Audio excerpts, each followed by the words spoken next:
What's up everybody, welcome back to Nintendo Land, and today we just got revealed a brand new Splatoon game, being Splatoon 3. Unfortunately, it's not coming until 2022, which is kind of disappointing, but at least we get to see some small gameplay as to what the game is going to offer, and a little bit of what looks to be the story mode of this Splatoon game. It's pretty exciting and pretty interesting that the take that they're taking on it this time. So before we get started and dive in and look at the things that you may have missed, please make sure that you like the video and subscribe if you guys are seriously excited about Splatoon, and let's get into all the details that you might have missed. The trailer starts off showing a mountainous canyon range, and all we see is the sky, which is very confusing. We see a whole bunch of destroyed trains and crates laid everywhere and barrels, until we eventually see the Inkling with a little bit of a hoodie on, which seems to be resembling some type of trasher on the run, or somebody that's kind of survived an apocalypse. She's got sunglasses and a little mask as if she's like living out on her own in the middle of nowhere, and of course she's got a little buddy beside her. Yes, that is a salmonid for some reason that we don't know yet. And yes, that's a new weapon behind her as well, which we'll see later on in the trailer, and I'll get more into that later. It is an ink bow. There are now tons of new options that you can do with your character's eyes, and change almost like a gradient version of the eyes. You can have a yellowish orange, a pinkish blue, a tannish brown, and that's pretty cool. It looks like the customization is leveled up a lot more this time. You can choose if you want to be a boy or a girl, and you can choose between Inkling and Octoling, which is also very interesting, because that clearly ties into a deeper story this time. The only time we've really seen anything like this is after you beat the Octo expansion, and maybe they're now teaming up against some type of brand new enemy. It also looks like there's a lot more options for hairstyles for both the boy and the girl, which is pretty interesting that they obviously are going to increase that. You still have the classics as well, such as the ponytail for the guy and the two long tentacles for the girl. We then have the leg wear as the last thing that you can change and equip with your Inkling or your Octoling, and it's pretty much the same as you remember, just different types of shorts or a skirt or leggings that you can put on for your Inkling or Octoling, which is obviously something that we've already seen in Splatoon before. And you can also give your little salmonid buddy any type of haircut you want, which is also pretty cool. We then proceed to see the Inkling running towards what seems to be, once again, that open canyon area. And what is there in the middle of this giant canyon? The Eiffel Tower that's upside down and buried into the ground, it seems to be, which is completely bizarre. Now we know Splatoon takes place after the world has been destroyed by rising tides, and they all died, all the humans at least, and then the Inklings and Octolings came up to take their place. And we've seen different things like this before, like the Statue of David that actually turned out to be a weapon used by Tartar in the Octo expansion from Splatoon 2. So this could be something similar. Maybe we go around the world now exploring what's left of the world. Then for a scene, we wait for the bus to come pick us up and take us what seems to be to the new Octoling or Inkling city, which we can actually see in the back left. This could also be thanks to the underground subway that was in the Octo expansion, and maybe this is a new way we get around in either the story or maybe even in the actual game to different parts of or different modes of the game. And we see the Inkling sitting in the train with her little buddy. So this makes me think that this is actually the very beginning of the game. You're arriving to the new Inkopolis or whatever Ink City you're going to, and this is how the game starts. You pick your character, you pick the color of their eyes, their hair, their clothes, and then you go into the brand new city. And here is the new Inkopolis. It looks very similar to the ones we've seen already, but this one isn't as pretty or as fancy. It's more like a New York City, believe it or not. It's just kind of like a whole bunch of towers and buildings and apartment complexes all pushed together in this little confined city, which is actually pretty cool. It's a different approach and it's a different take. You can see an airplane going above the middle of the city, and you can see what seems to be a railway for a train to go through as well. So this one really takes the place as a bustling city compared to the past ones, which was just a little neighborhood type of feel. But this one's pretty cool. I like it. It's different feeling and it's definitely unique. Taking a quick look, we can obviously see some shops at the bottom of the apartment building, which obviously are probably going to be like weapons, your clothes, and they look like new shops, which probably means we get new types of characters that work at the stores, which is pretty exciting. Also, did you see the little sign of the scooter to the right? Yes, there's actually scooters and stuff on that side, and I wonder if they're rideable. We'll see in the next scene that they might possibly could be. Here's a second look at this city. We can see the subway area on the top this time. The train cars will go over, and there's that scooter again by that same shop on the left side of the screen, which does look like it's rideable. I don't know why, it just looks like you can get on that thing, which would be completely taken from Mario Odyssey. And there is a little truck there with some boxes, nothing much else to look at, but we get some new jelly creatures. You can see some with stretched heads like the one to the right, but the normal one right there by the crosswalk, so we still have the normal jelly guys. And we see a building with a giant cobra and a crown, which I have absolutely no clue. This could just be another one of those shops that you can go into and visit, but that's pretty much everything that we see in this scene, except for obviously the matchmaking area up the flight of stairs. This time it looks pretty fancy. It's a giant glass tower with purple and what seems to be kind of neon green lights going up, which normally are the colors for the battle arena. You go inside to enter matchmaking online. And once again, we can see another scene of that matchmaking area with the fancy glass ceiling as you walk inside, and it just looks like a lot fancier of a matchmaking area than the past games. And we get a little view of the skyline, and obviously a plane flies over to show you that you're truly in a city. Now, I don't know what the heck we're looking at here, but it's some type of Japanese creature sitting on the wall. I don't know what it is, and there's signs, and it's kind of creepy signs. It's like squid symbols with tongues sticking out of their mouths.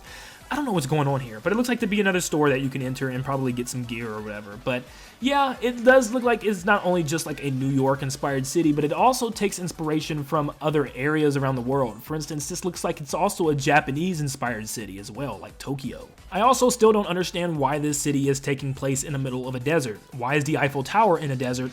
What's going on? Maybe there was a giant disaster that happened thanks to Tartar or thanks to some other type of villain, and it just caused everybody to go into complete panic and build a city in the middle of a desert as a refuge. I don't know what's going on, but it looks like the story is starting to take place and kind of infiltrate its way into the main game as well. Not just the story mode, part of the multiplayer, and just the everyday lives of these Inklings. Before I dive into the multiplayer, I couldn't help but wonder, is the story mode going to have more open areas? It seems like the Inkling's not only able to run just strictly left, but maybe move around freely in this little area, and maybe the story mode isn't just floating platforms in the sky and like an obstacle course, but rather an actual part of the world that you explore and traverse now, almost like an adventure style game with Splatoon mechanics, which can be extremely exciting. There is now a new way for the Inklings to spawn into battle. Instead of just coming out of a respawn beacon together, they fly in on these flying respawn beacons and they shoot you onto the stage, which is pretty cool.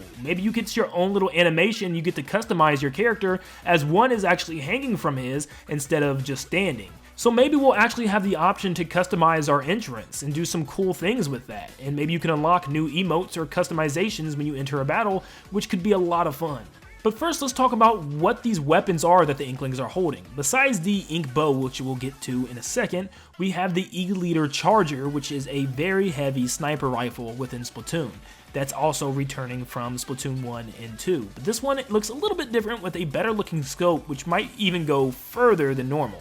The next person has a gold dynamo roller, which is also returning from the other Splatoon games. And the last one has a new type of range blaster that we have never seen before. I don't know if it shoots further or has a bigger, burst impact when it explodes, but that is definitely a new version that we have not seen yet. And for the other team, going from the right to the left, he has a .52 gallon shooter, a Hydra Splatling gun, a new version of the Splatter Shot, and a brand new version of the Sloshing Machine. Now, all these weapons seem to be different colors and kind of styles, and I'm not sure if they're based on the team colors or if this time we'll have wraps that we can put on the guns, such as like games like Call of Duty, where you can change your gun's appearance just for you. Now, with these new spawns, you blast yourself onto the map instead of just getting up and walking.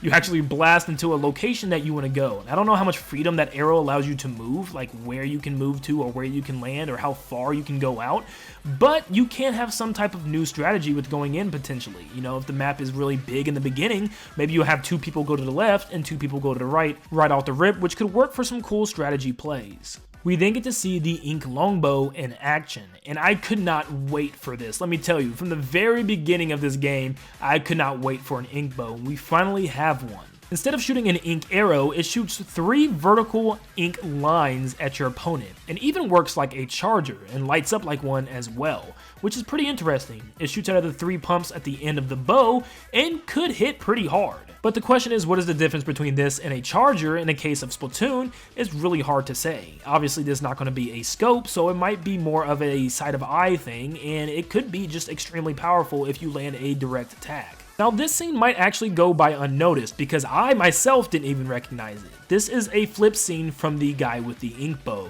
and you can see it does shine a light very similar to that of a charger, and probably might be a one-tap if you get shot by it. But did you notice the inkling in the foreground? He's not just jumping, but he's twirling as a ink squid.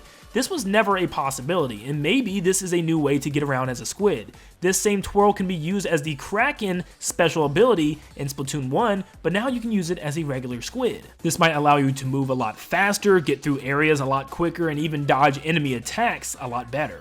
We can see this again as the Inkling swims up the wall and shoots the enemy on top. And he kind of does a twist, turn, flip off the ledge as if he's flying through that ink in incredibly high speeds and doing that twirl as he jumps out, which seems to be a new mechanic within this game. Did you guys miss the Inkzooka from Splatoon 1? Well, it seems like it might be coming back in a new way, which is pretty exciting. It's a giant bazooka that shoots 3 ink balls in a twirl across the map, as you can see it shooting across from the left side of your screen. This could be a new, better version of that. Instead of shooting tornadoes, it shoots these giant ink, splash marks, and I think it looks pretty cool and pretty exciting. And as you can see, you'll probably only have a limited to how many you can shoot as different energy tanks pop off. We can also see the Stingray being used, but that's actually one person. As you can see, the beams combine, and it seems you can shoot multiple different beams this time around, which definitely improved that weapon because it was just incredibly weak in my opinion. And we get a scene where they show off all the weapons again up close, such as the charger and of course the blaster, which is a brand new version of that weapon. We then get to see a new sub-weapon, which is a little crab. It seems as if you can maybe throw this ball and the crab will come out and probably walk around the map shooting enemies nearby, or could function like a little turret. Maybe you can walk up to it and start shooting with it. I don't know, but it looks too small to be a turret, so probably just a little enemy AI robot that walks around. But the map itself looks like a pretty ordinary, average map. Once again, we are in the middle of the desert in some type of ruins factory or area, and it's all destroyed and kind of broken down, and it's kind of rust area. And no, not the map from Call of Duty, but it looks very similar to that. But those are all the details that you might have missed within the brand new Splatoon 3 trailer. If there's anything that I did not cover here, please let me know in the comments down below. I probably missed something, I'm sure I have. But are you guys excited for this? I definitely know I am. Unfortunately, we have to wait an entire year for this game, and it probably won't even be around until next summer. But this is really cool to see lots of gameplay and action going on with this Splatoon game, and I'm glad that Splatoon 3 is in fact coming to the Nintendo Switch. But like I said, let me know what you guys think in the comments down below. And if you enjoyed this analysis and it helped you a lot, please help me out. Make sure that you like the video and subscribe to stay up to date on all things Splatoon 3 and Nintendo alike. Thank you guys so much for tuning in, and like always, I will see you all on the next one. See you guys.